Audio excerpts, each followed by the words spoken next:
Chapter 3. Cedric. Cedric leaped to the side, just out of reach of the gleaming daggers swinging towards him. They cut through the air as easily as if they were made up of it. No resistance, no traction, not even a whoosh as they passed over Cedric's head. They moved with the fluidity of water, all in the hands of a man silent as a shadow. But what was happening? The spar was over, Pearson was still down. This was the critical battle between life and death. This was what his friend had just been warning him about. And he wasn't ready. If Pearson had been taken out so quickly, what chance did Cedric have against the assassin? Years of hard training didn't seem to be doing anything to ward off the anxiety rising to dangerous levels in Cedric's chest. So many questions ran through his head in that single dodge, yet there would never be enough time to answer them all. "Why are you doing this?" Cedric cried out in a panic, leaning back and narrowly avoiding the tip of a dagger. "Who are you?" The man's hard expression didn't break as he made for another attack. "You have no idea how long I've waited for this," he hissed. "For years I've been trapped, waiting all for the purpose of this single night. Now it's finally going to happen." Cedric gulped, raising his shaking hands in front of himself protectively. "I don't understand." Unless, Cedric wondered, his thoughts racing. This is a test. Perhaps my father is trying to prepare me for something. What about the vigils? How gone were they? There had to be another answer. But when he looked in Pearson's direction, he could see that his friend wasn't going to be getting up anytime soon. And that was enough to know that this was not a fake. This was not a drill. "Kings above," he muttered shakily, locking his gaze onto the man, not blinking for fear he would attack at the first sign of weakness. "What is going on?" "Cedric!" A voice cried out in a panic, bouncing off the high walls of the courtyard.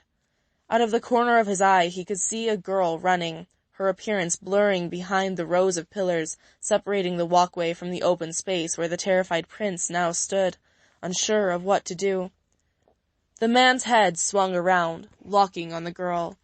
An animal-like snarl spread across his lips, and his knuckles turned white with frustration. "What is she doing here?" he hissed. By the time he turned back to look at Cedric, the prince had already taken advantage of this opening and had disappeared from his sight. Cedric was beyond grateful for the great thickness of the oak tree as he pressed his back against the rough trunk, clutching his sword to his chest. The tree was the only place close enough he could have reached in the small window of opportunity the girl had given him. "I can do this," he thought. "I can do this, I can do this, I can do this. I've trained for this my entire life. And, wait, who is that girl? Gwyneth? No, she can't be here yet. Can she?" Cedric forced himself to push away every thought. At the moment, it didn't matter who the girl was. At the moment, the only important thing was staying alive. Clearly, what the man had been trying to say, what he had been wanting Cedric to understand. This was an assassination. Cedric knew it. Of course he did. He'd known it since the very beginning. He'd known it since his friend had fallen, a shadow of a man standing behind him. He just didn't want to accept it. But he was running out of time. That girl who had stumbled upon this mess might be in trouble. She was in the wrong place at the wrong time. "I can do this," Cedric reassured himself again. He breathed in deeply through his nose, feeling the air flood his lungs and fill him with a fresh feeling of rejuvenation. If there was any time to go, it had to be then. His foot inched out, preparing to leap back into the fight that had reached a standstill. But something held him back. His breath caught in his throat and he hesitated. Could he really beat this man? If all the vigils were gone, then this assassin had bested all of them quickly and silently, and Cedric had no chance of survival. But he had to fight. He could hear his father's voice reminding him that he was the only heir to the throne, that nothing could happen to him.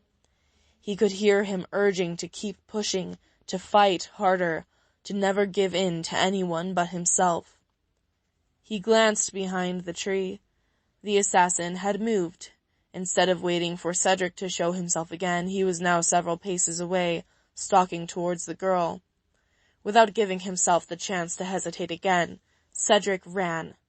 Not away, however, but towards the man with the daggers, eager for blood. He whirled around just in time for Cedric to ram his shoulder into his chest, the momentum knocking both of them to the ground in a tumbling mess. The man grunted in alarm, spearing his foot into Cedric's chest. Cedric gasped, dropped his sword, and reeled back. Water sprung to his eyes, his gut flaring in pain. The assassin rolled to his knees, groaning and clutching his own stomach.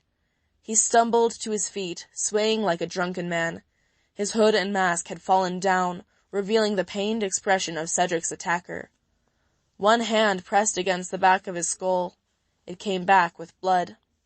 A confused snarl broke the man's twisted face as his head snapped towards Cedric. His knuckles pulled as tight as leather stretched over the base of a drum, whitening around the hilt of his daggers. "You're going to pay for that, you little—" He lunged forward, crouching to block Cedric as the prince skipped out of the way. Cedric took a quick breath, balancing on the balls of his feet. When the man swung again, he was ready. He ducked low, swaying with the speed of momentum. He rammed into the man's side, grappling at his arms, and wrestled to pry the weapons from his hands.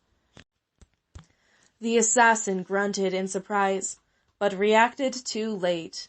Cedric tore the daggers from his grasp and, in one hurried decision, threw them.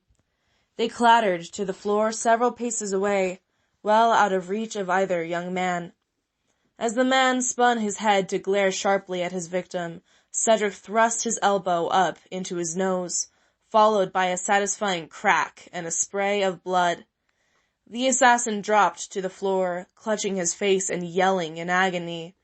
Blood seeped through his fingers, drizzling down his hands, slowly and so real.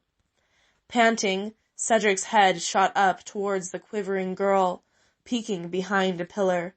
He sighed with relief. She seemed completely unharmed, albeit terrified.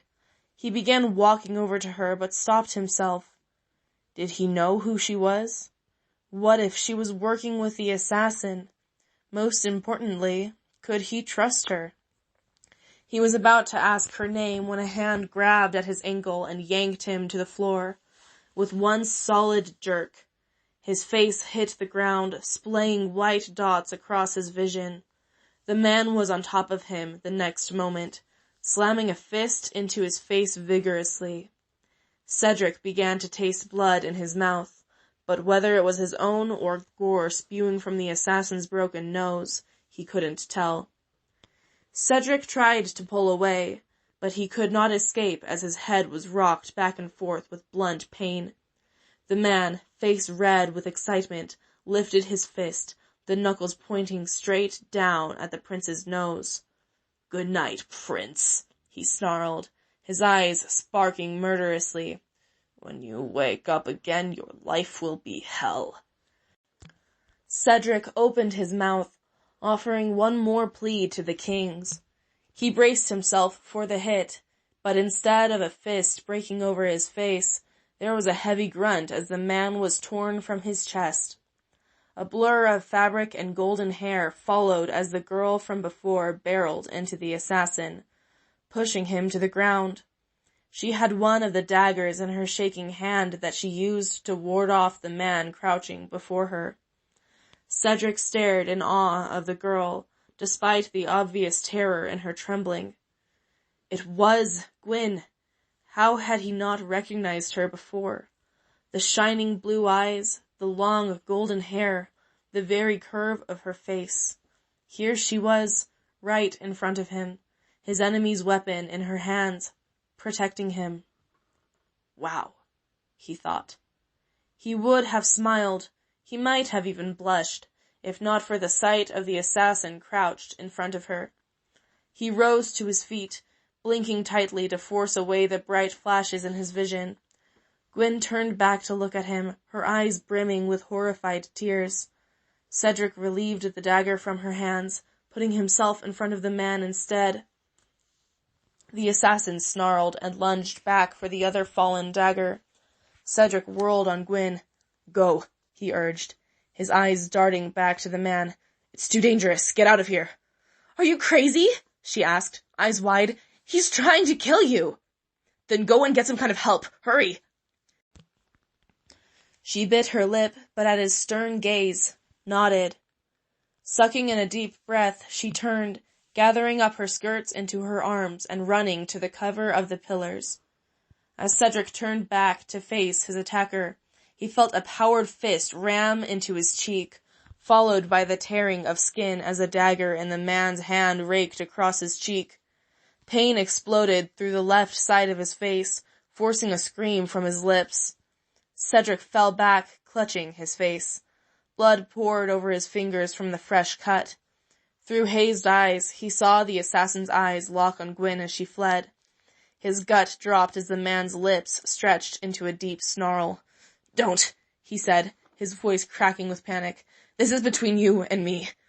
The man's snarl turned up into an amused smile. It was a sickening look on him. He ran his hand under his twisted nose, smearing the blood across his face and arm. "I know what you're trying to do, but she'll never get back in time. You'll be gone before she returns." His grin deepened. "If she returns." Gwyn ran. With every single thought that rushed through her head, she forced herself to heed Cedric's orders and just run. Even when his cry of pain reached her ears and everything inside her told her to go back and help him, her feet continued to pound beneath her. She barely noticed the hot tears stinging her eyes, despite the blurring of her vision. Every step brought the way out of the courtyard, the arch, closer. Yet it seemed to approach all too slowly. What if she was too late already? What if, by the time she got back, Cedric would be dead? She fled through the arch, stopping suddenly under the hollowed-out structure to catch her breath. She gasped for air, choking back tears, one hand clawing at her aching chest. She hadn't even known that it could hurt so much to run so hard. She ran her hand under her eyes and took a shaky breath.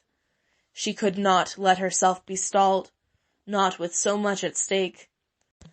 Gwyn began running again, clasping the layers of skirts almost up to her chest and giving her feet plenty of room to launch herself forward.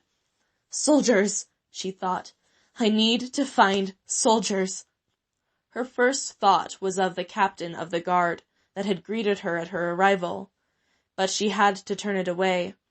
She had no clue where he would even be inside a castle this massive in size. Instead, she would settle for anyone. "Help!"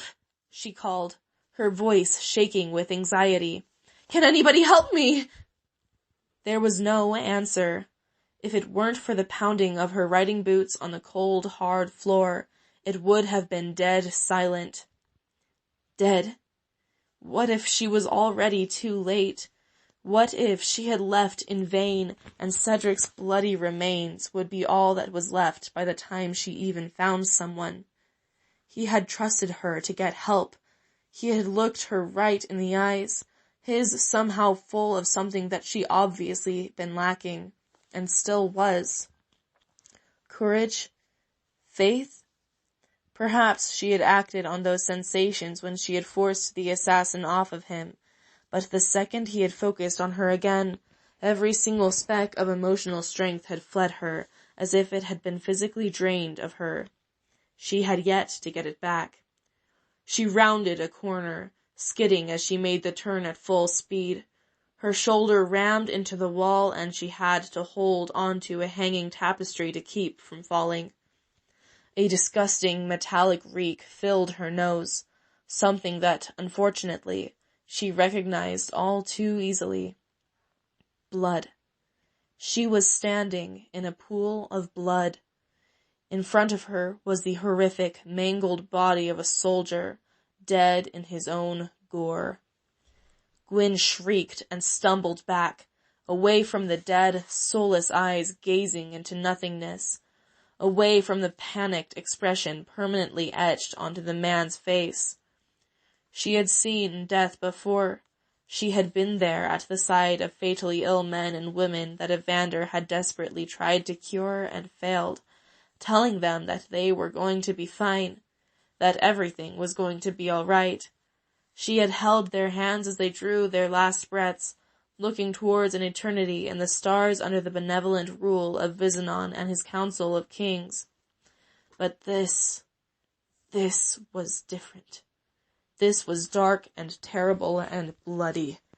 Gwyn wanted to throw up. Here was a man who had died, not in a state of peace, but in one of horror and pain. At the very least, it had probably been quick. The only visible wound was a large gash along his throat, the source of the blood. Footsteps echoed down the hall to Gwyn's left, followed by a cry of alarm. 2 armored men came running down the hallway towards her, swords extended in front of them. Both of their faces were firm, prepared for anything, yet Gwyn doubted that even they could expect the morbid sight of what lay in front of her. "What's wrong?" one of them called to her, slowing to a jog. She hadn't noticed the sting of tears in her eyes until she blinked them away, facing the man who had spoken to her. "He's dead," Gwyn said, still unable to process what she had already encountered. "I just found him like this, dead." The soldiers stopped by her side and immediately gasped. "By Sungar," one of the men cursed under his breath. Gwyn's immediate reaction was to wince at the name of the fallen king, self-proclaimed god of Rahl, the realm of sin and darkness. The soldier's expletive had drawn her thoughts away from the death around her. "What did you do?" the other soldier barked, grabbing her wrist and twisted her towards him, a look of panic under the visor of his helm. "Cedric," Gwyn said suddenly, her brain snapping back into focus as she looked at the man's shadowed face. "In the courtyard. He needs help." Cedric. The sound of the warning horn blaring over the entire castle was the most beautiful and triumphant music Cedric had ever heard. It was long and powerful enough that anyone in Arvindon could hear the cry of the horn from their homes, however so faintly. But it was more than that. It meant help was finally here. A chorus of smaller horns ushered in their response, coming from all directions and surrounding the courtyard on the upper walls. Cedric smiled. It had been 2 minutes since he had ordered Gwyn to leave for help. 2 excruciating minutes of stalling the man, dodging, glancing, running. He had done his fair share of taunts as well. He wasn't sure if it had helped his cause, but it had lifted his mood just a bit to see the assassin's glare of annoyance. Despite everything he had done to remain alive, something had still seemed off. He couldn't place what it was, but he also didn't care at the moment. At the moment, the man's expression had fallen to one of disbelief as he held Cedric pressed against the oak tree, his weapon angled toward the prince's bloodied face. A sneer crept onto Cedric's lips, the simple movement making him taste blood. "Well, assassin," he jeered, his smile falling lopsided as a shot of pain rippled through his face. "You're out of time. You spent too much of it gloating." Waves of soldiers from every corner of the courtyard pounded downstairs, each man holding a sword or halberd. "Better finish what you came to do," Cedric taunted, "before it's too late and you're the one on the wrong end of a blade."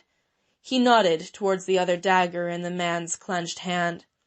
The assassin growled, his head turning like a whirlwind to glare at each group that flooded towards them, filling the courtyard. "How?" he hissed, leaning in so close and forcing the edge of his dagger to nick Cedric's skin. Cedric forced his jaw out, refusing to wince despite the sting. "Why does it matter? You're too late." The man roared and threw his dagger into a chink in the nearest soldier's armor with surprising accuracy. The soldier doubled back, pulled by the weight of the metal fitted to his body, and fell into the arms of the man behind him. The guards around the fallen man fell into shock, all of their eyes locked on the dagger embedded between the thick plates of steel. The other soldiers didn't slow. As they neared 6 feet, 5, 4, the assassin finally seemed to understand. With one more cry of rage, he took his last dagger, raised it over his head, and swung hard at Cedric. And so Cedric dropped. All of his instincts in that moment said move. He forced his legs to give out from beneath him, and he fell. But he wasn't fast enough. Before he had the chance to hit the ground, he felt a blunt pain ram across his skull. Dots shot through his vision, and everything blurred in that instant. He crumpled to the ground at the base of the oak tree, head ringing with startled cries of the men around him. He managed to pry open his eyes and stay awake just long enough to see the assassin struggle against the reaching arms of everyone there. Though he thrashed up a storm, he was forced to his knees, his arms pressed tightly against his back. He screamed and pulled, his head whipping around and spraying the blood from his broken nose. After he was checked for weapons and removed of anything seemingly dangerous, he was forced to his feet and dragged away, breathing heavily but no longer fighting. "Curse you, Cedric Berengar," he said, just loud enough for Cedric to hear. "Curse you and everyone in your king-forsaken bloodline. This castle will burn to the ground one day with your dead body displayed for everyone to see." With those final words, he was swallowed up into the crowd, far beyond any of Cedric's sights. Unconsciousness forced its way through Cedric as one by one things stopped working the way they were supposed to. It was a wonder that he could still see, if barely, when Gwyn rushed to his side, her eyes wide and scared. Her beautiful, blue eyes. She shook him as if that would revive him. She was calling his name, pleading with him, asking him to stay awake. He wanted to do everything she said, but it was all too fleeting. Sleep's hold came so easily upon him and pulled him deeper. He gave in with unspeakable relief and let his head hang as consciousness fled him and the darkness claimed him.